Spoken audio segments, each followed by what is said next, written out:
It is the Waste Management Phoenix Open, the most raucous of all golf tournaments, where you are allowed to emote in the gallery, and the golfers expect no less. Matt, let's go to you, man. How are you breaking this down? Encouraged even to do that. They will get there, and they will certainly try to pump up the crowd and all that. If we take a look here, look, short shot, John Rahm. He is an Arizona State graduate. He lives in the Scottsdale area, so he is coming in at 6-1. Super, super, super short odds on him. Justin Thomas has been bet a ton. He's down to 10-1. You could have found him on Monday somewhere in the 16 range, so he's been bet a ton. Hideki Matsuyama's at 12, Victor Hovland 16, Patrick Cantlay 16, Jordan Spieth 16, Xander Schauffele 20-1, Scotty Scheffler 22, Berger 25. Remember, Berger did have to withdraw last week due to a back injury. Now, as Reed said, that was precautionary. He said it's precautionary, but just something to keep in mind as you are going about kind of betting this thing. Russell Henley at 30, Sam Burns at 30, Koepka 35, Louis Oosthuizen making his first start of the year, 35.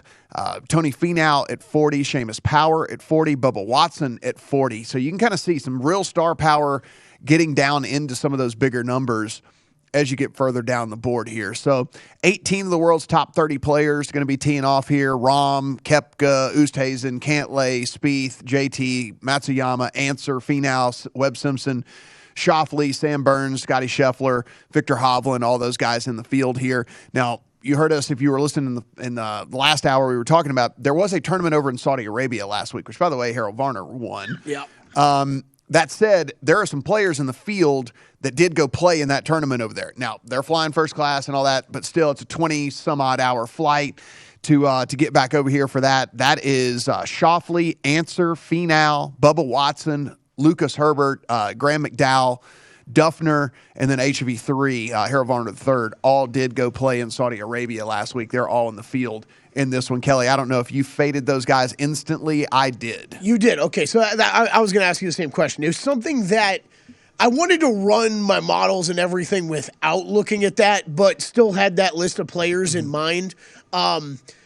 Just really happened to end up betting no guys that ended up playing over there anyways, so it didn't really affect it except for I think it's hard not to fade aggressively HV3 at least. I mean, that putt for a milli for like a huge win in his career, and he's going to come back and try to tee this up this week at this tournament.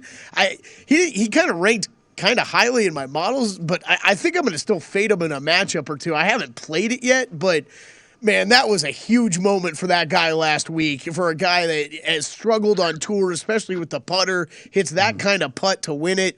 I think he's a good fade target this week. Past winners here, Koepka last year, Webb Simpson the year before that, Ricky Fowler in 19, Gary Woodland in 18, Matsuyama back-to-back in 17 and 16, Koepka back again in 15, Stadler in 14, Phil Mickelson in 13, then Kyle Stanley in 12. This is at TPC Scottsdale. It's 7,261 yards. It's a par 71, so there's only 3 par 5s on this course. That being said, all 3 of those par 5s are gettable in 2.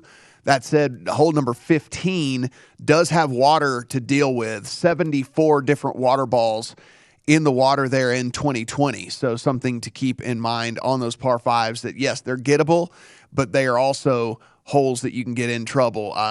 His strokes gained approach, which is something you'll hear Kelley and I talk about a ton on this program, is actually historically less important here than it is in any other major tournament that we will really talk about all year. Yep. If you look at the historical stats here compared to all the other stuff on tour. Putting also fairly easy in this tournament. In 2020, the field made 89% of their putts inside of 10 feet. That's the third highest make percentage on putts. Oh, and they also had the third highest make percentage on putts outside of 15 feet on tour as well. So these greens are pretty, I mean, even though they're technically some sort of hybrid grass and all that, and you'll hear some people call it Bermuda. You hear Yeah, some they're not people call straight it Bermuda.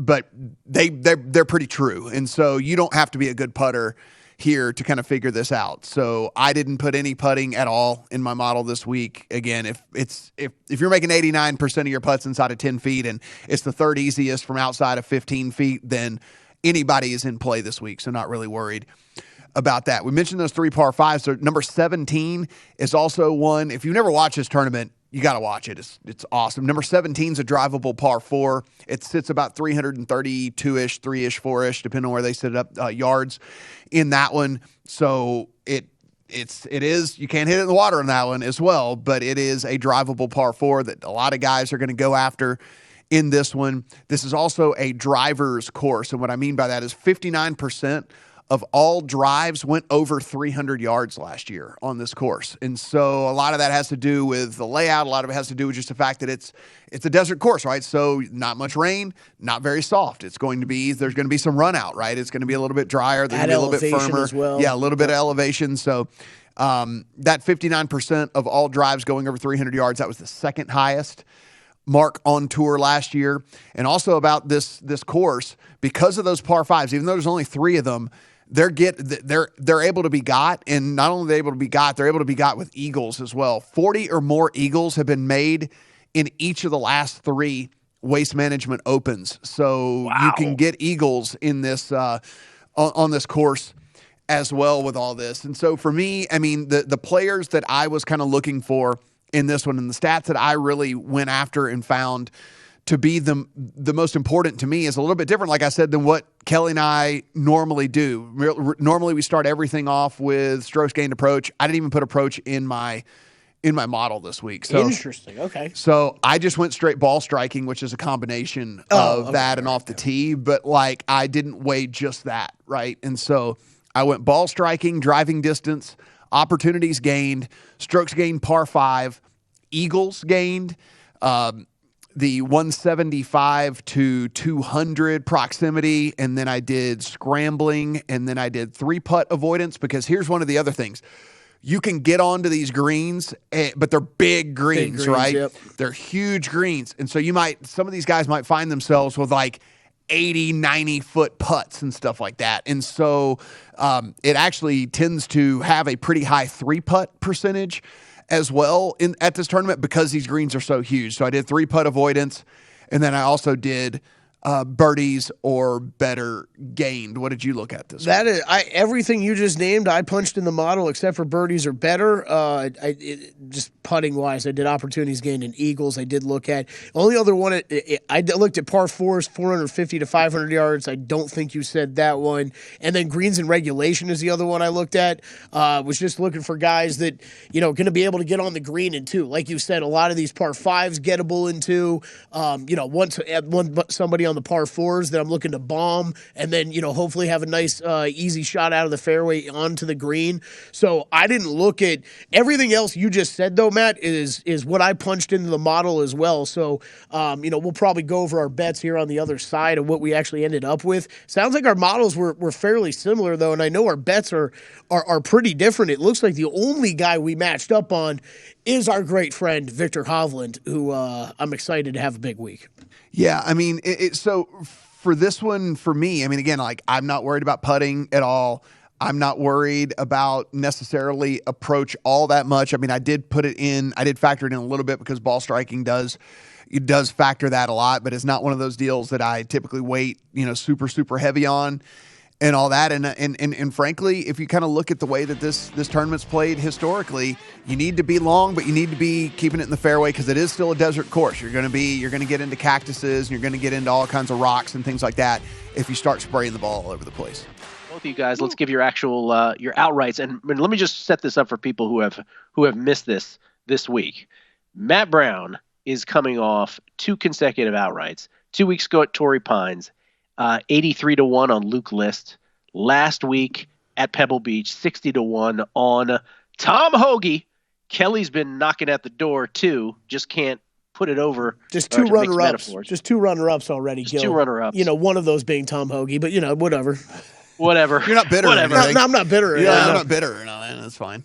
So what I'm saying is pay attention, people, to these people on their golf is all I'm saying. Matt, go ahead. Yeah, so I have, my shortest shot here is Victor Hovland at 18-1. Victor Hovland is a guy that he's already he's in very good form already. He's won a tournament overseas already this year, and he really checks the boxes on everything that I'm looking for. And I mean, if you look over the last 50 rounds, and again, like I said, earlier on in the season, I like to have a much kind of bigger. I don't look as close as to recent form for a lot of the guys. And so, look, Vic Hovland over the last 50 rounds, he's third in this field in ball striking. He's second in opportunities gained. He's eighth in proximity from 175 to 200, which is where most of these people are having to come from in this. He's sixth in birdies or better gained as well. I mean, he's inside the top 20 in driving distance as well. He just checks a lot of the boxes, most of the boxes actually that I'm looking for this week. So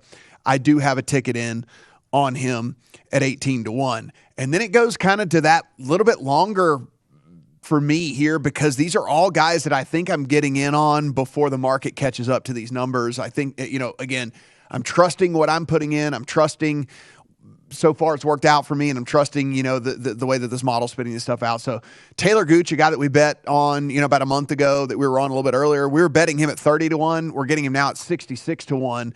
This is still one of those younger guys kind of on the way up here. And again, just ticks all the boxes that I'm looking for here inside the top 35 in every single one of the categories that I was talking about here this week.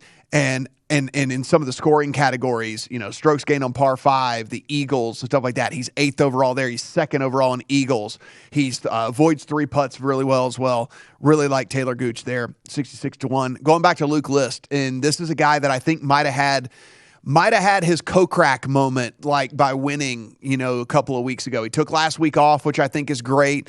So he just kind of soaked it in. Now he comes back out, and he's going to play this golf tournament this week after getting that win under his belt. And again, we saw Kokrak. Took him a while to break through. He did break through, and then he won multiple tournaments in a season as well. Really like what Luke List is bringing to the table. Elite ball striker there. Max Homa is more of a feel play. He's kind of in the top 30 in my models. Like in a lot of them, there's one where he's 22nd.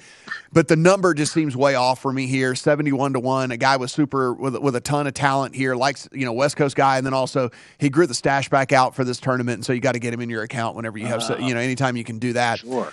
Aaron Wise, another guy super, super high, popping all over the place. Elite ball striker, long enough off the tee. Everything that I'm kind of looking for here to check that box. Keith Mitchell is a guy who apparently everyone's on this week. I didn't even know, but the number, some of the guys that I know got numbers as high as 130 on Keith Mitchell. I got 85. I thought I was doing well. Best caddy in the game, Crunchy Pete. Yeah, and honestly, Keith Mitchell's also the type of guy, Gil, you talk about the environment here for this tournament. He's the type of guy that can handle that. He's the type of guy that's going to relish with the crowd kind of, screaming and hooping and hollering and acting crazy. He's that type of guy. So he's long off the tee. He's playing really well right now. His recent form is really, really good. And I'm going to kind of try to ride that here before the odds catch up with him. And then I put in just kind of a bomb on Cameron Young at 250-1. He was an alternate, got into the field on a couple of the withdrawals. Gets in another guy. He's actually played pretty well here as of late. A T2 at the Sanderson Farms, lost to Sam Burns at that tournament. A T20 at the Farmers. So I mean, this guy is not. I think his skill set is way, way, way better than 250-1. So just wanted to get that ticket in there based strictly off the price. Yeah, as far as mine, look, I only got 3 outrights in the account, and not much. I'm not done betting this tournament. I will say that. Hey, when someone is hot, it's Matt Brown is betting. You got to listen to what he has to say first. I'll tell you that much. And I think if anybody tells you any different, it is crazy. When you know someone who's on a hot streak like this, betting a sport that they bet as well as Matt does with golf, you got to at least listen to what he has to say before you put all your bets in. However, for my outrights, I went short shots. I think it was a little bit different between me and you. JT, Hovland, Hideki were all popping all the models I ran. Matsuyama, not as much. If you go further back, I know you look at a 50 round more than I do, so that's probably why I'm seeing him pop a little bit more than you are. Great course history here as well. Yeah, great tournament history when you talk JT and Hideki. These guys are 4th and 7th in strokes gained over the past 5 years at this tournament. Hovland I really loaded up on, though, especially a top 20 bet on him. I also have a top 20 on Hideki and a top 20 on Russell Henley. I will be looking at matchups to work just in time. Thomas into. And then Luke List, this is one of those, I'll be adding him for sure. Of all the guys that Matt bet, he's definitely one I'll be adding. He's top 5 in every one of my models. I just feel they are skewed, when you have a win like that, but it's one of those, how much is it, and how much is it, and how much is it, or his odds still make it worth betting.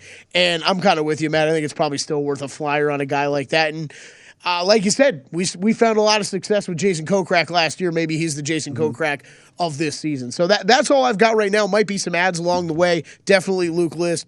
But I love those 3 shorter shots this week for sure.